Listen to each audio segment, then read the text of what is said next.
हम सब घर वाले खाना खा रहे थे और अचानक किसी का हाथ टेबल के नीचे से आया हूँ और वो मेरी टांगे पे ये करने लगा। जब मैंने देखा तो वो मेरी खाला का हाथ आहिस्ता आहिस्ता ऊपर को पड़ रहा था और वो एकदम मेरे पैर पे आए। तो मेरा नाम शहरोज है और मेरी उम्र 19 साल है। मैं पंजाब के गांव में रहता हूँ। मैंने इंटर तक तालीम हासिल कर ली थी और अब मैं अच्छी सी नौकरी की तलाश में था। मेरे माँ बाप भी गांव में रहते हैं। मेरे घर में 4 फैमिली मेंबर हैं। एक मेरी बहन है, उसका नाम आयशा है। उसकी उम्र 17 साल है। वो भी मेरे साथ पढ़ते थे। लेकिन अब मेरे घर वाले परेशान कर रहे थे कि कोई काम ढूंढो। मैंने ढूंढने की बहुत कोशिश की पर मुझे कोई काम नहीं मिला। मेरी नानी खाला और मेरे मामू कराची में रहते थे और वहां पे सेटल थे। मेरी उम्मी एक दिन मुझसे कहने लगी कि शहरोज में तुम्हारी नानी से बात करती हो, तुम कराची चले जाओ। मेरी उम्मी ने मेरी नानू को फोन किया और उसे मेरे बारे में बताया। तो मेरी नानी उमा से कहने लगी, हाँ शहरोज को कराची भेज दो, यहाँ पे एक काम बहुत है, उसे कोई ना कोई काम मिल ही जाएगा। फिर इत्तेफाक से मेरा मामू गांव आया था तो मैं और मेरा मामू कराची के लिए रवाना हो गए। हम कराची सुबह 7 बजे पहुंचे और फिर मामू के घर गए। न घर पहुंचे तो सब लोग सो रहे थे। मेरा मामू भाई वो भी जहां की अपने बिस्तर पर सो गया। मुझे कहा कि तुम भी यहाँ पर सो जाओ। वो एक कमरा था, सब लोग तो नीचे सो रहे थे। उस कमरे में एक बेड भी बिछा हुआ था। पता नहीं कौन सा था। ये सर्दियों की सुबह थे। सब लोगों ने कंबल ओढ़े हुए थे। मैं भी सो गया, सारी रात का थका हुआ था तो इसलिए मेरी भी आंख लग गई।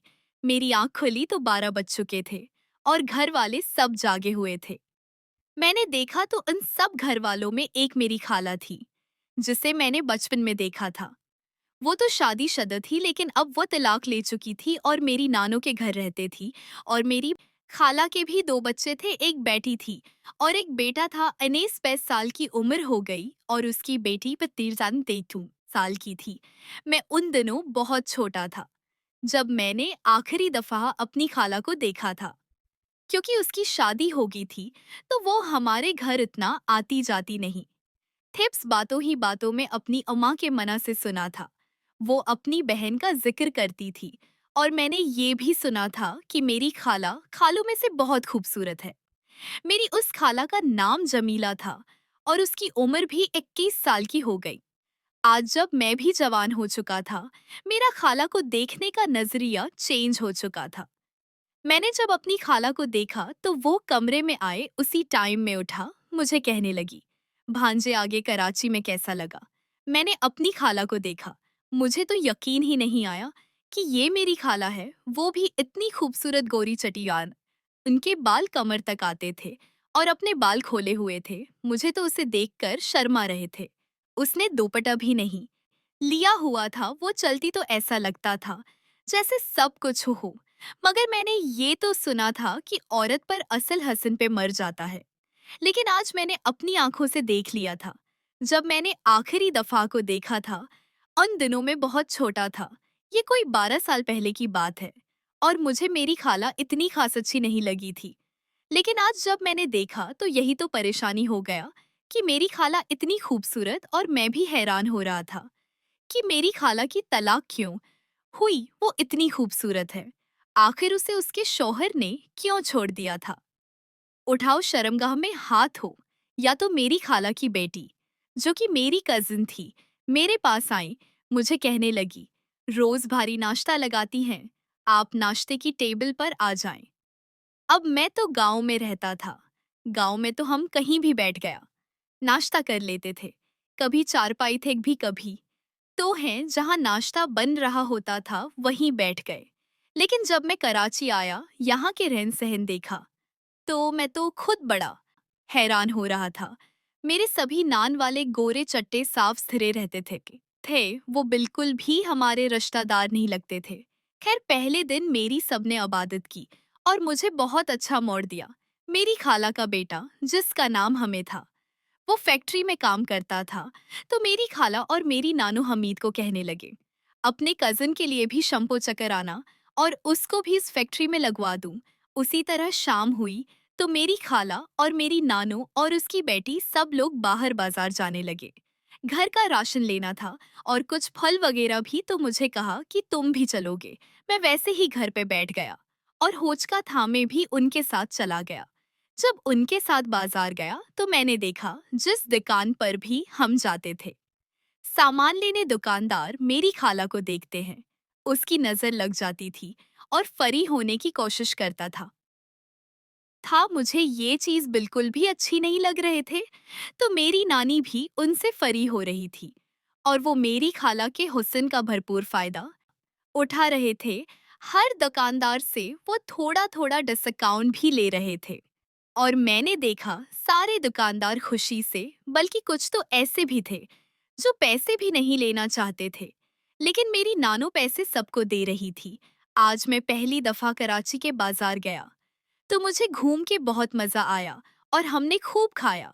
जो कि मेरी खाला की बेटी थी, वो मुझे हर तरह की चीजें खिलाती रहे, लेकिन मेरी नजरें बार बार खाला की तरफ जा रहे थे। मैं खुद को कंट्रोल की काफी कोशिश कर रहा था, लेकिन वो ही नहीं रहा था। बालाखिर हम घर आ गए। मेरी खाला कहने लगे कि तुम खाना बनाओ, मैं जा रही हूँ। मैं बड़ा हैरान हुआ कि रात को मेरी खाला आखिर जा कहाँ रही थी। मेरी नानो से कहने लगी, तुम जाग रही हो तो उसको बोलना कि मैं घर का किराया देना है, तो आज तुम पैसे ले जाना। मुझे काफी हैरानी हुई ये सुन कि आखिर मेरी खाला किसके घर जा रही थी और मेरी नानो उसे किसका नाम किया है थे। मैं भी खा के पीछे पीछे चलता टहलता बाहर आ गया। मैं जो एक सफेद रंग की गाड़ी रखी हुई थी, गाड़ी बिल्कुल बनी थी और उसमें ड्राइवर बैठा हुआ था। मेरी खाला गई गाड़ी के किसी डिब्बे, दरवाजा खोल के अंदर बैठ गए और गाड़ी वहां से चली गई। मैं वापस आया, मैंने अपनी आंखों से पूछा, मैंने गानो ये मेरी खाला कहाँ गई। हिंजानो मुझ पर गुस्सा करने लगी कि मलकी आती, तुमने जासूसी शुरू कर दी है। फिर मैंने उससे कहा कि नहीं, मैं जासूसी नहीं कर रहा। मैं तो पूछ रहा हूँ, अगर आपको बुरा लग रहा है तो कोई बात नहीं, आप अपना बताएं। और मेरी नानी ने मुझे बताया भी नहीं। नहीं, लेकिन ये मुझे अंदाजा हो चुका था कि वो जरूर किसी ऐसे काम से गई हैं जो बताने लायक ही नहीं है। किस कदर रात के 10 बजे दो मेरी खाला का बेटा भी घर आ गया था और मेरा मामू भी, जिसके साथ में कराची गया था। मेरा मामू आते मुझे 500 रुपए में लगा, कहने लगा, शहरोज ये लो जेब खर्च रख लो। और मेरी खाला का बेटा मुझे कहने लगा, चलो मैं तुम्हें आज होटल पे लेकर चलता हूँ, हम होटल पर चाय पराठा आते हैं। मैं भी घर बैठ गया, काफी थक गया था, तो मैं भी उसके साथ बाहर आ गया और मुझे चाय के होटल में ले गया। हम वापस आए तो उसने वहां पहदूद पति और 2 पराठे को ऑर्डर किया। जब वो उठा लेकर आया, वो पराठा तो इतना लजीज और मजेदार था, ऐसा तो मैंने जिंदगी में पहले कभी नहीं था। बल्कि चाय पराठा मुझे पसंद नहीं था, लेकिन वो पराठा चाय के साथ इतना अच्छा लग रहा था। मैं तो ये पराठा देख के बहुत हैं, मगर सो रहा था। मैंने उससे कहा, क्या कराची में इतने अच्छे पढ़े मिलते हैं? वो मुझे कहने लगा, हाँ मैं भी टिली खाने आता हूँ, हरा घर पे खाना बना होता है। फिर मैंने उससे कहा कि यार मेरा भी मिल जाए तो हम लिया करेंगे, और फिर मैं भी उससे अधर उधर की बातें करता रहा। रात के 12 बजे हम लोग घर पहुंचे। 10 बजकर आए तो सब लोग जागे हुए थे। वो मेरी कजन आई, मेरे साथ बात करने लगी। मेरी नानी का रवैया अक्सर सख्त रहता था, वो भी सिर्फ मेरे साथ मैंने देखा। मेरी खाला अभी तक आए नहीं थी। अब मैं ये सोच रहा था कि अगर मैं अपनी नानू से पूछता हूँ कि हालात कब आएंगे, तो वो कहीं मुझे फिर बड़ी भली न सुना दे। इसलिए मैं खामोशी से बैठा रहा। मैं सब लोग लड्डो गेम खेल रहे थे और मेरी कजिन मुझे कहने लगे, शहरोज भाई, आप तो उम्र में लड्डो खेलते हैं। एक साइड पे मैं और मेरी कजिन थी, दूसरी पे मेरी नानू और मामू था। हमने 100 रुपए की शर्त भी लगाए हुए थे। उसी तरह लड्डो खेलते खेलते मुझे पता ही नहीं चला रात के 2 बज चुके थे। जब 2 बजे दरवाजे पर दस्तक हुई, फिर नानो कहने लगी कि जाओ जाकर दरवाजा खोलो, तुम्हारी माँ होगी। जब उसने कहा कि तुम्हारी माँ होगी तो मेरी जान में जान है। मैं खाला को देखने के लिए कब से पहचान बैठा था और मुझे उनकी कमी शद्दत से महसूस भी हो रही थी। जब वो आए तो आते कुर्सी पर बैठ गई, तो मेरी नानी ने उससे पानी का गिलास भर कर दिया। तो तुम्हें खाला के मन्ना से ये जुमला निकले, इस बड्ढे ने तो मेरी जान ही निकाल दी है। जैसे ही मैंने ये सुना तो क्या, तो मेरी नानू मुझे घूरने लगे और मैं उधर उधर देखने लगा। दोस्तों, इस कहानी की आखिरी कस देखने के लिए उस चैनल को सब्सक्राइब कर लीजिए। शुक्रिया।